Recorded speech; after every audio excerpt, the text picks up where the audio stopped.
El cuerpo humano es una complejísima combinación de miles de millones de células.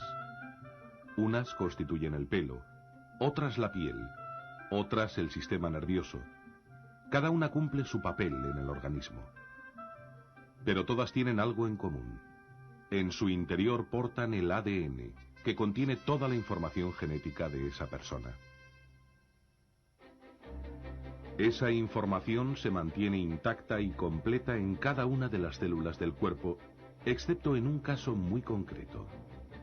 En el varón, en los testículos se produce la división meiótica encargada de generar células haploides, los espermatozoides, que portan tan solo la mitad de la información genética del individuo.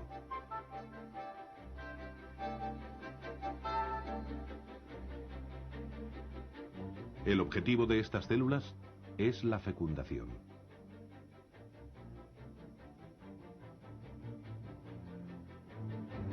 La mujer genera una célula similar, el óvulo, que también ha sufrido el mismo proceso de reducción de la cantidad de ADN.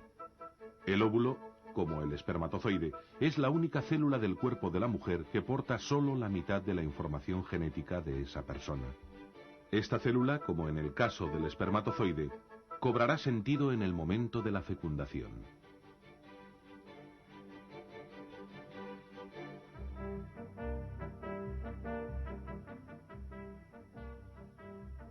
El contenido de ADN permanece intacto en todas las demás células de la madre y del padre.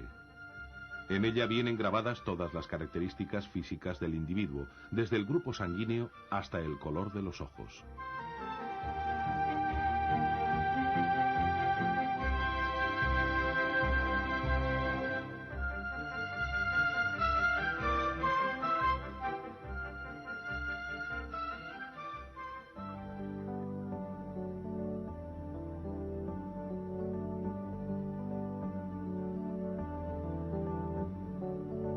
El óvulo tiene una vida muy corta.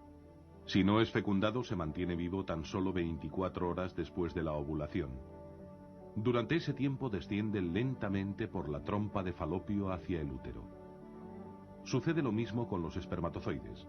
Solo viven 24 horas. De los 100 a 300 millones que son depositados en la vagina durante la relación sexual, tan solo unos 300 consiguen remontar el útero y la trompa de Falopio hasta fecundar el óvulo.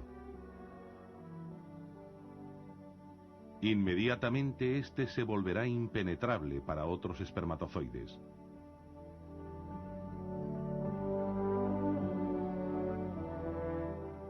Fecundado el óvulo, los pronúcleos masculino y femenino se fusionan. En ese momento se crea una nueva vida, con una información genética que resulta de la combinación del ADN materno y paterno.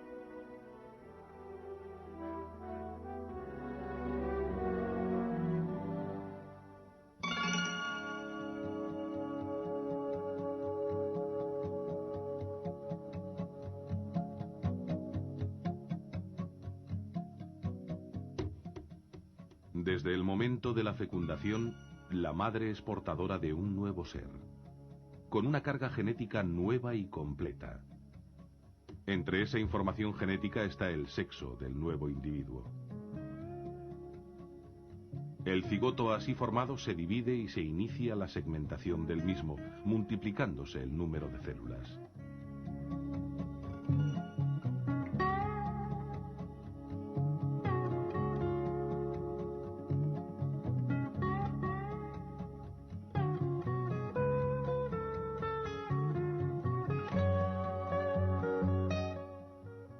A los 3 días de la fecundación, el cigoto tiene ya 16 células.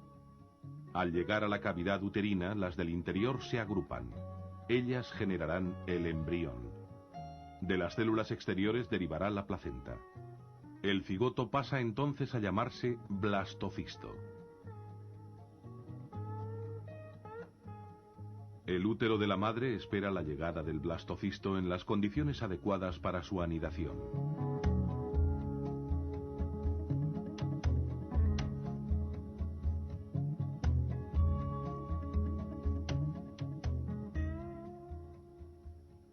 Vemos así cómo desde el momento de la fecundación, el nuevo ser ha pasado en poco tiempo a tener 2 células, luego 4, 8, 16, para finalmente dividirse en una capa interna y otra externa.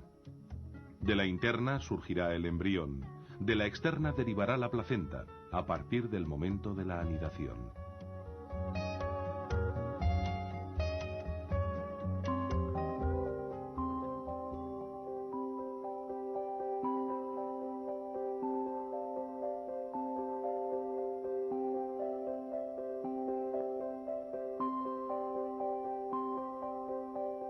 Tras anidar, el blastocisto continúa su desarrollo en el endometrio materno.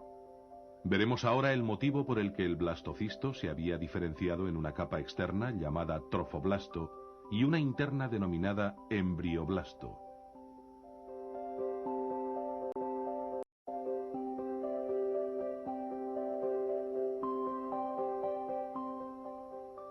El trofoblasto prolifera, introduciéndose cada vez más en los tejidos de la madre. En la segunda semana el trofoblasto se diferencia en una capa interna llamada citotrofoblasto y otra externa, sincitiotrofoblasto. Mientras tanto, el embrioblasto se divide en 2 capas, el hipoblasto y el epiblasto, que componen el disco germinativo bilaminar.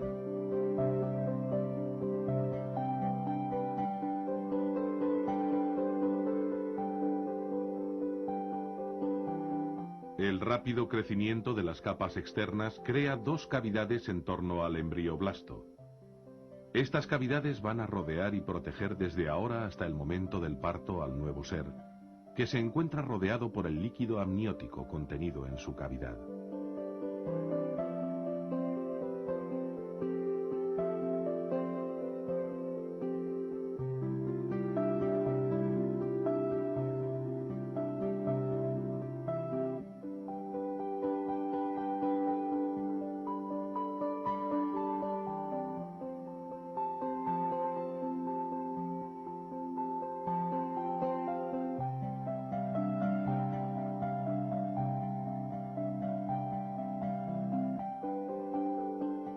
Por su parte, las capas externas proliferan rápidamente entre los tejidos de la madre, desarrollando el trofoblasto. Este rápido crecimiento ocasiona la rotura de los vasos sanguíneos que rodean al blastocisto. La sangre de la madre acude a esas nuevas lagunas, creando un entorno muy nutritivo para el desarrollo del embrión.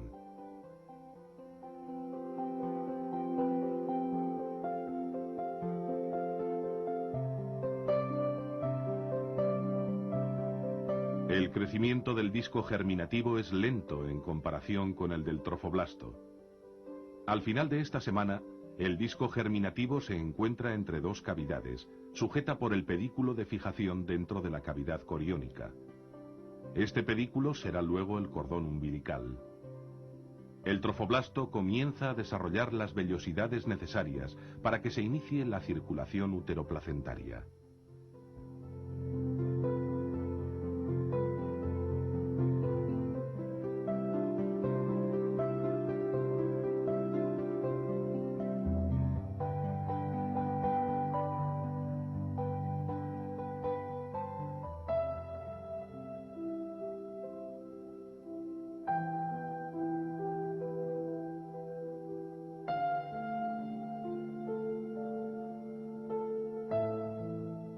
El fenómeno más característico que se produce durante la tercera semana es la gastrulación, proceso mediante el cual se establecen las 3 capas germinativas en el embrión.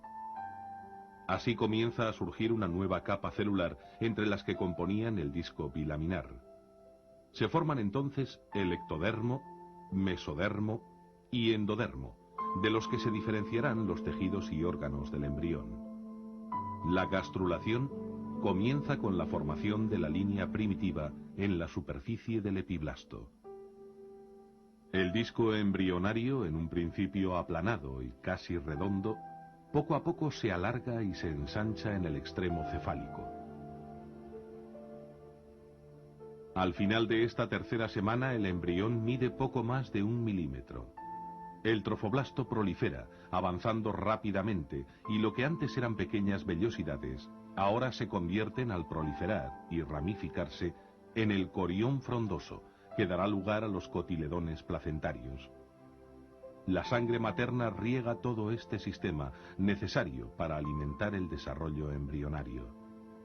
A partir de ahora, la madre aportará al feto los elementos nutricios y el oxígeno que necesita, retirando a su vez los desechos correspondientes.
A partir de este momento se desarrollan los principales sistemas orgánicos, perfeccionándose cada vez más, hasta el momento en que el feto está preparado para salir del claustro materno.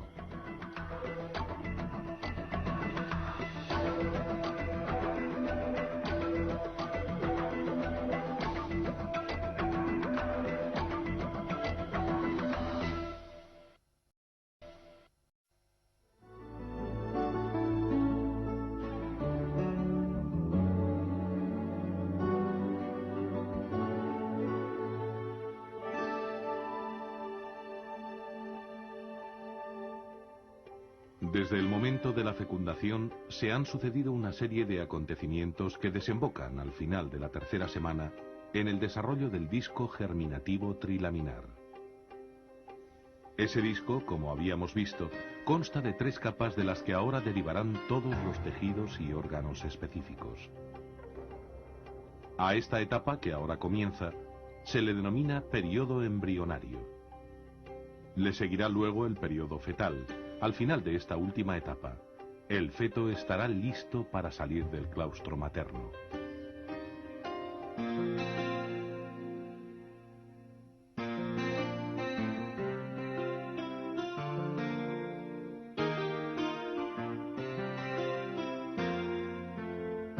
Entre la tercera y octava semana, cada una de las 3 hojas germinativas da origen a los tejidos y órganos correspondientes. Primero, el disco embrionario crece y se alarga, a la vez que aumenta su grosor.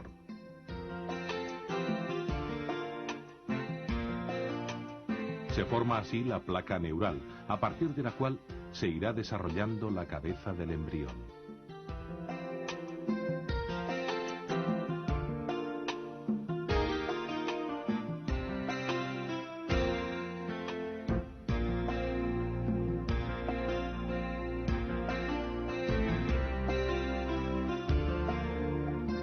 Luego, los bordes de la placa se elevan y se acercan, para fusionarse más tarde a la altura del futuro cuello y formar el tubo neural.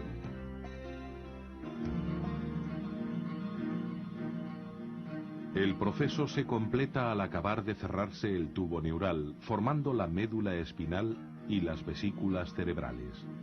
A partir de ahora se desarrollan los tejidos y órganos correspondientes. Al crecer rápidamente el sistema nervioso, el embrión se pliega, lo que comienza a dar la forma redondeada del cuerpo.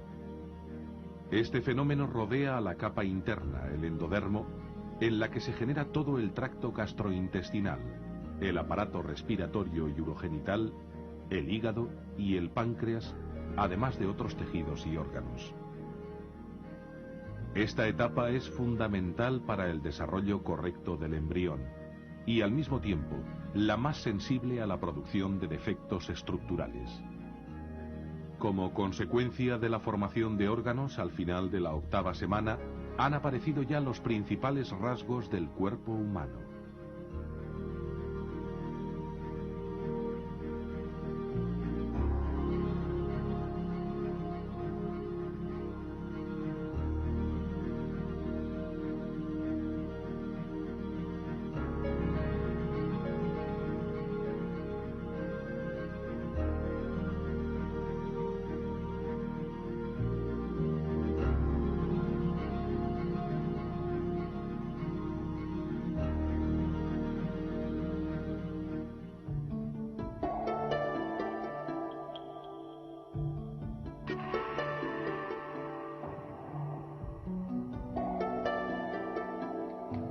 Las células que componen el mesodermo forman una lámina delgada al comienzo de este periodo, pero pronto proliferan y se diferencian. De esa diferenciación nacen los músculos, cartílagos y huesos, el tejido subcutáneo y todo el sistema vascular. Se van conformando el corazón, las arterias, las venas y todas las células sanguíneas. Además, origina el sistema urogenital, riñones, gónadas y sus conductos. En la sexta semana, el corazón impulsa la circulación.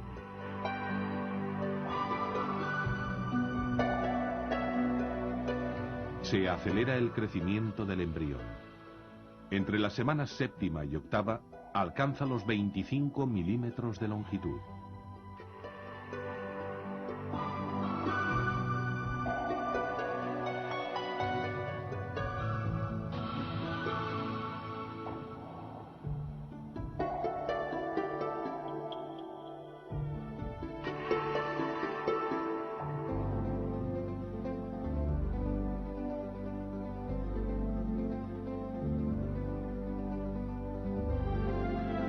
Como hemos visto, el rápido crecimiento del sistema nervioso era el causante del plegamiento inicial del embrión.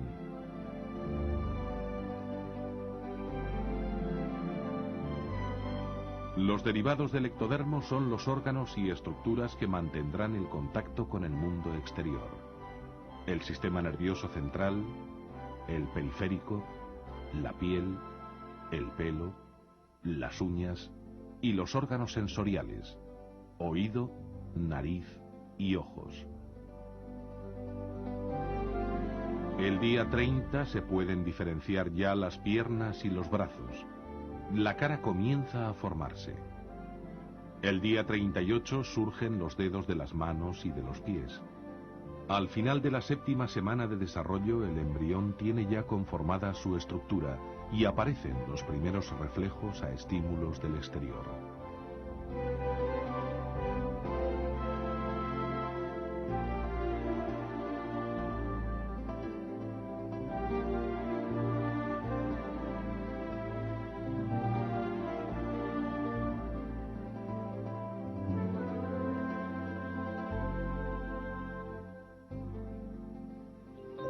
Durante el embarazo, el útero experimenta un extraordinario crecimiento con aumento de tamaño y volumen. En su interior se distinguen la decidua basal, la decidua capsular y la decidua refleja. Esta última terminará por contactar con la capsular al crecer el embrión en la cavidad uterina. En el cuello del útero se forma un tapón que cierra la cavidad uterina e impide la entrada de gérmenes desde la vagina. La placenta se desarrolla tan rápidamente como el embrión, estableciendo un rico intercambio de sustancias nutritivas y oxígeno entre la madre y el feto.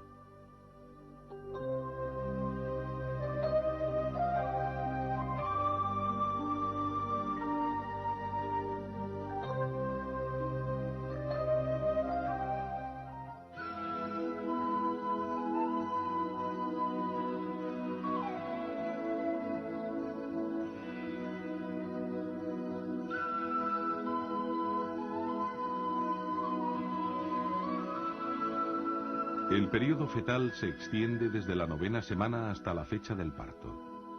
Los tejidos y sistemas formados en la etapa embrionaria van madurando, mientras el cuerpo crece rápidamente en tamaño y peso.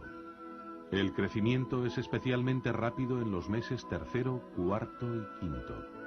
La cabeza se va proporcionando respecto al resto del cuerpo conforme se acerca la fecha del parto.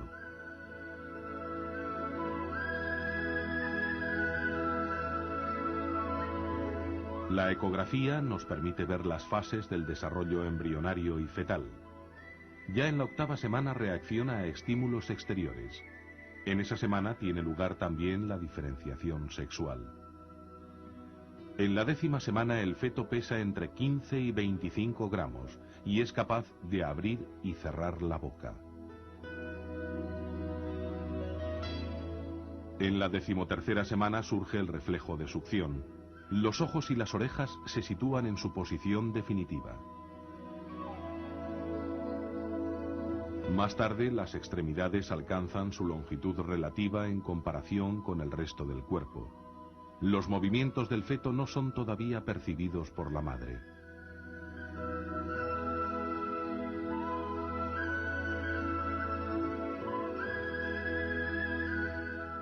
En la 16ª semana el corazón ocupa su lugar definitivo.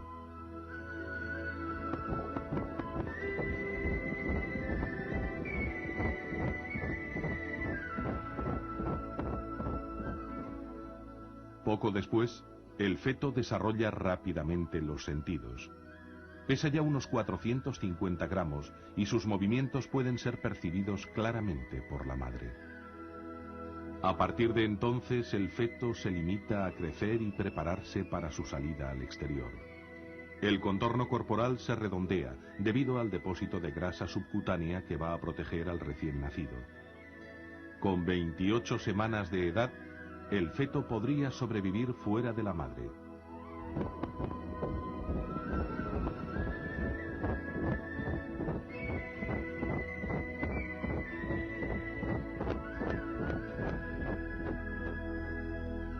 Durante los 2 últimos meses, el feto duplica su peso.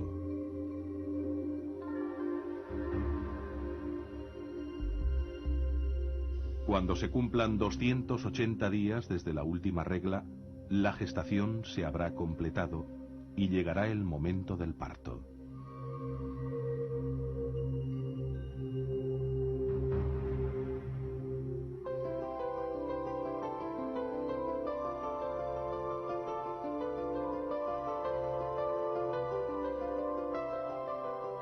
A las 40 semanas de la última menstruación, el feto ya está preparado para nacer. Se distinguen en el parto los periodos de dilatación, expulsión y alumbramiento. Al final de la gestación, el útero está sobredistendido. Esa elongación del músculo es una de las causas de la aparición de las primeras contracciones, junto con las acciones hormonales materno-filiales. Esas contracciones provocan la dilatación del cuello uterino.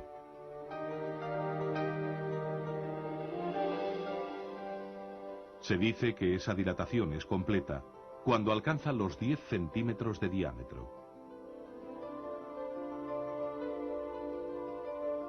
En ese momento ocurre la rotura de la bolsa de las aguas, con la correspondiente salida del líquido amniótico.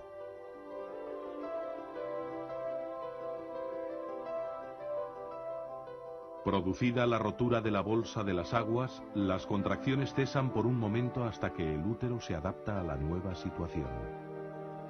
Cuando está listo, a los 10 o 15 minutos, reaparecen las contracciones, pero ahora más intensas y frecuentes. Comienza entonces el periodo expulsivo.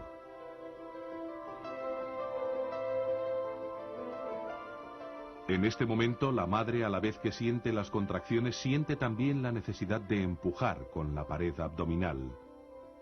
Esos pujos son cada vez más frecuentes y de mayor duración, conforme el feto va progresando a través del canal del parto. Una vez que ha terminado el proceso expulsivo, las contracciones uterinas cesan durante unos 15 minutos. Luego reaparecen para expulsar la placenta. Han pasado 9 meses desde el momento de la unión de dos células, la materna y la paterna, el óvulo y el espermatozoide. Durante ese tiempo, se han ido sucediendo con increíble precisión una serie de complejas transformaciones que culminan con el parto.